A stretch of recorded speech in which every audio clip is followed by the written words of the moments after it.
नमस्कार। The legal platform में आपका स्वागत है।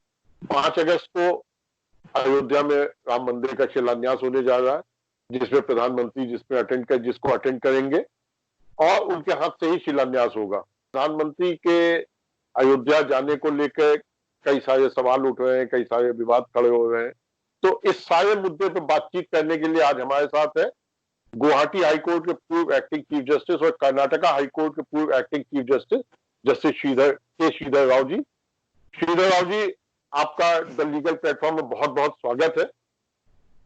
मेरा पहला सवाल, he goes to Ayodhya, then he will be violating the oath he has taken as Prime Minister of India. What is your opinion about this? This controversy is only murky political controversy created by certain vested interests. There is nothing in the constitution which prohibits Prime Minister from attending the Shilanyas function. On the other hand, the provisions of Article 25 of the constitution, which gives a religious right to practice their own religion, there is nothing, no law or anything to disable a Prime Minister from attending religious functions or temples. In fact, you had an occasion where in UAE, Akshardham people opened a temple and Prime Minister Narendra Modi ji inaugurated it. And you had in the past several instances where they attend the functions and then temples. And you had these iftar parties being hosted. Okay. It is also a religious function. There is nothing like that. One should become an atheist when he holds a political constitutional position. And in fact, this president, these people, the distractors are trying to rely upon, relates to Somnath temple. Okay. When Sardar Patel ji wanted to inaugurate reconstructed Somnath temple, and then President of India was also invited, Nehru ji objected Rajendra Prasad ji from attending that, and he defied it. There was nothing wrong. There is no constitutional bar or anything. The constitutional oath, there is nothing in the constitutional oath that the person holding constitutional position should become an atheist. On the other hand, Article 25 gives them full right to practice their religion. But only thing is subject to other constitutional responsibilities and the rights. One can exercise their own religion. There is nothing wrong. In fact, if you take the history of this Ayodhya, the first credit goes to Rajiv Gandhi ji. He got the main door opened, locks opened, and he permitted the worship to be conducted, and access to the people was allowed. There was nothing wrong in that. So it is only a murky political controversy they are trying to create. After all, after winning a legal battle in a most legal manner, the matter was decided by the High Court of Allahabad and as well by the Supreme Court, and they declared that the Hindus have got right. The Shilanyas, this Ram temple belongs to Ram Janmabhoomi. That's the verdict given. And after winning all the legal battles in a lawful manner and a legal, peaceful manner, if temple is being constructed, and moreover, the temple is constructed by a trust, as per the directions of the Supreme Court, a trust is created, and they have invited the Prime Minister for Shilanyas. There is nothing wrong in that. This is unnecessary controversy created and trying to project it as something, a political motive. If they were attributing a political motive to Prime Minister, then for opponents also we can attribute the same political motive. There is nothing wrong in that. And Article 25 enables, the Constitution enables a person from practicing it, and it doesn't disable persons holding constitutional positions from not attending the temples or anything. And we have in the past, see, when President of India was hosting iftars, governors were hosting iftars, the Congress party leaders were hosting iftars, and nobody objected to that. Nobody objected, and they did not see any political motives in that.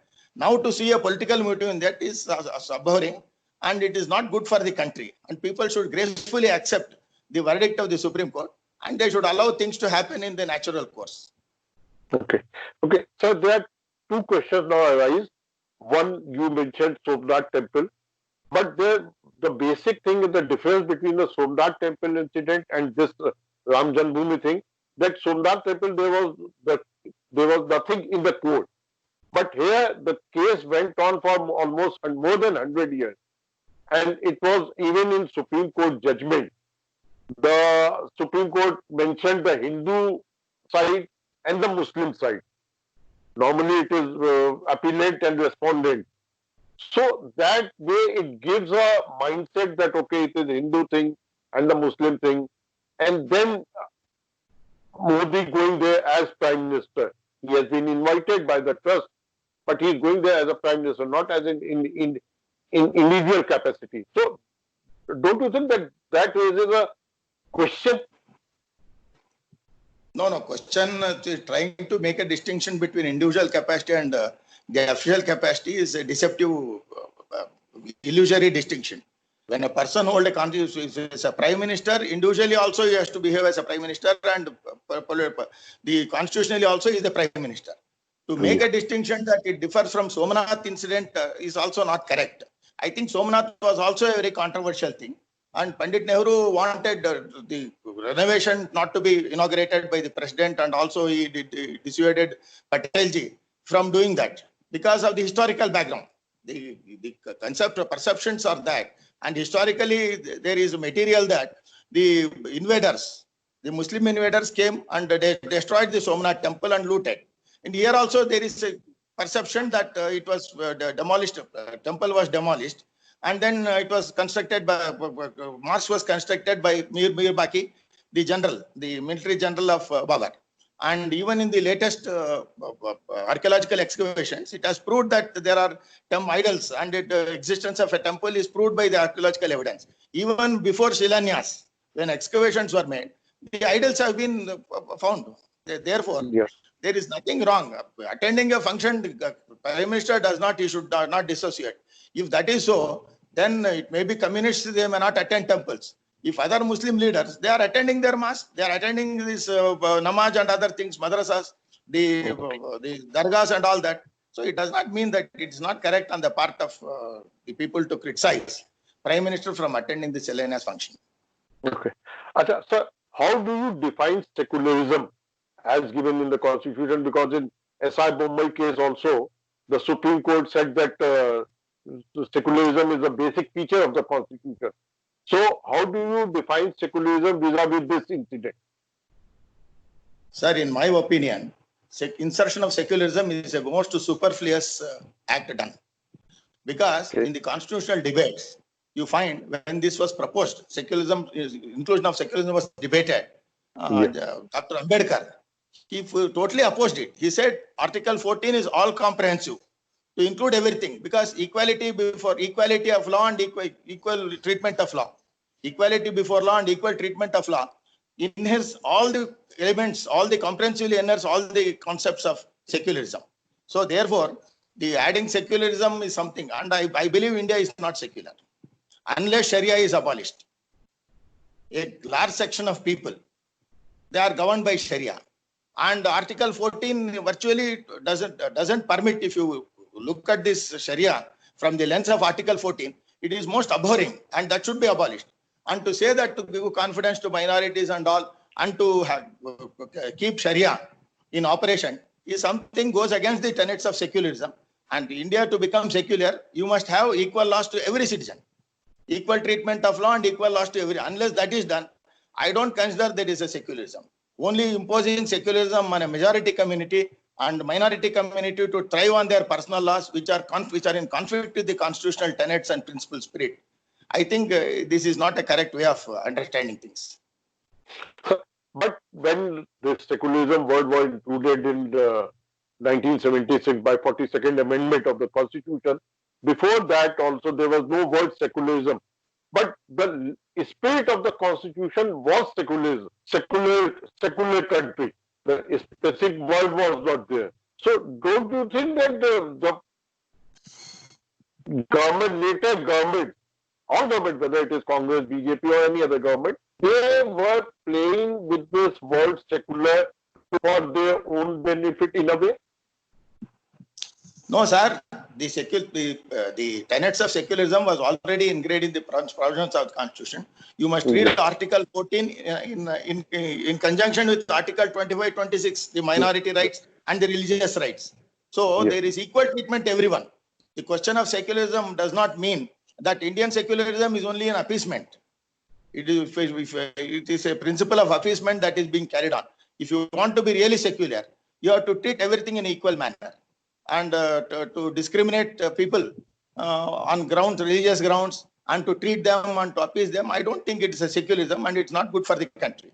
And in fact, if you read to the directive principles of the Constitution, Uniform Civil Code is one of the envisaged promises granted by the Constitution, and that is not being implemented. Is it not a violation of the Constitution?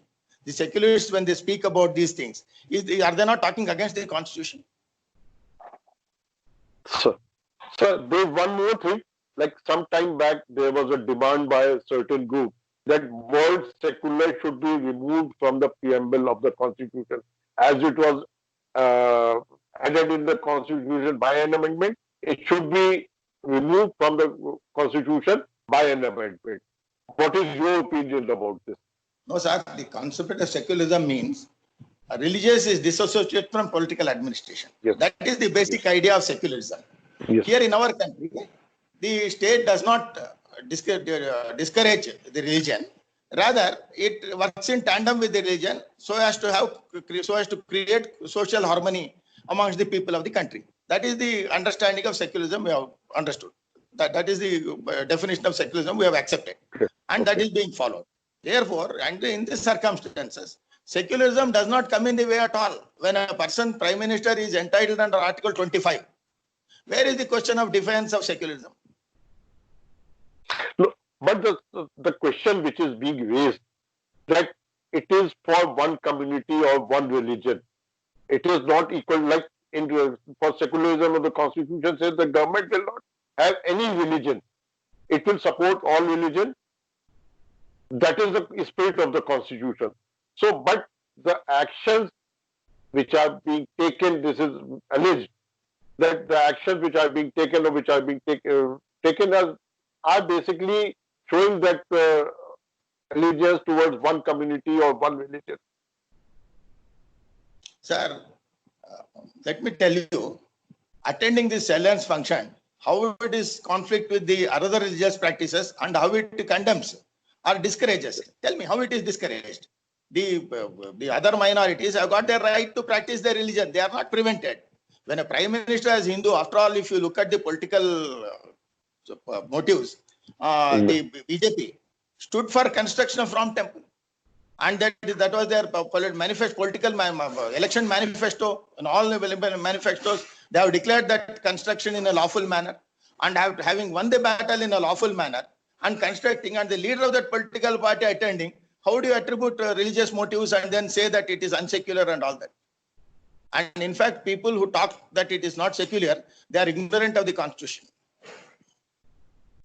No, sir, but the thing is, like it is alleged, again it is being said that a leader, any leader from any other party should not show its allegiance, his or her allegiance towards one community or one religion.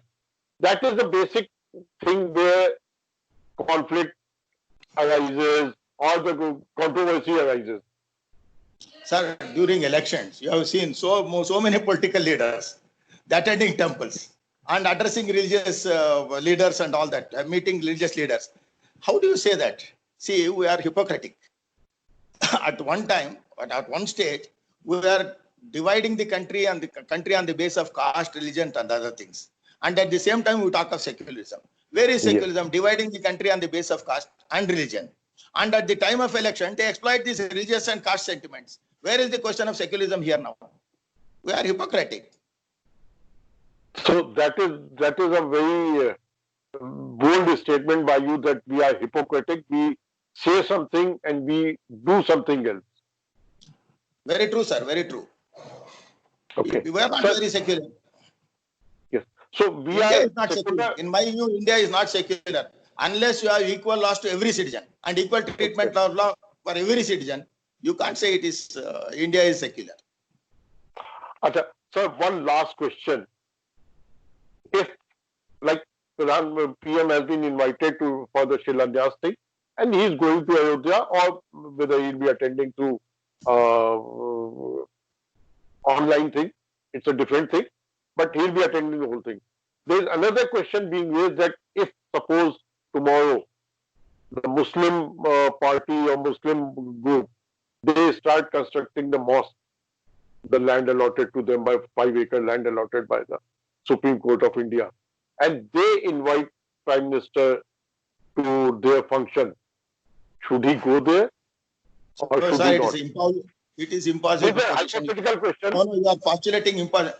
The tenets of Islam does not permit any non-Muslim to enter a mosque. They will never invite. This will never arise. This situation will never arise. It can arise in case of a church, perhaps, because they are more liberal. Comparatively, they are more liberal. Maybe for a church. But as far as Islam is concerned, they will never invite, and it's in the, you are hoping against the hope. No, this is not my, I am not hoping. I just raised No, a maybe question. the proposition rather. I am not attributing anything to you. To the proposition I am answering. Okay, okay, okay, sir. Sir, the legal platform के लिए बात करने का आपका बहुत बहुत शुक्रिया। तो ये थे जस्टिस के श्रीधर राव, जिन्होंने कहा कि प्रधानमंत्री अगर शिलान्यास के लिए अयोध्या जाते हैं तो इसमें कहीं कोई धर्मनिरपेक्ष या गैर धर्म की कोई बात नहीं होगी। ये बिल्कुल सेकुलर है, वो एक हिंदू है और एज ए हिंदू वो बिल्कुल जा सकते हैं वहां पे, वो उनका राइट है और ये राइट उनको संविधान में मिला हुआ। लेकिन उन्होंने एक और बात भी कही कि हम जब तक पूरे देश में सारे लोगों के लिए एक कानून नहीं होगा तब तक हम ट्रू सेंस में सेकुलर नहीं बन सकते। तो आज एक नई शख्सियत के साथ, एक नए मुद्दे के साथ आपके सामने फिर हाजिर होंगे। तब तक के लिए नमस्कार।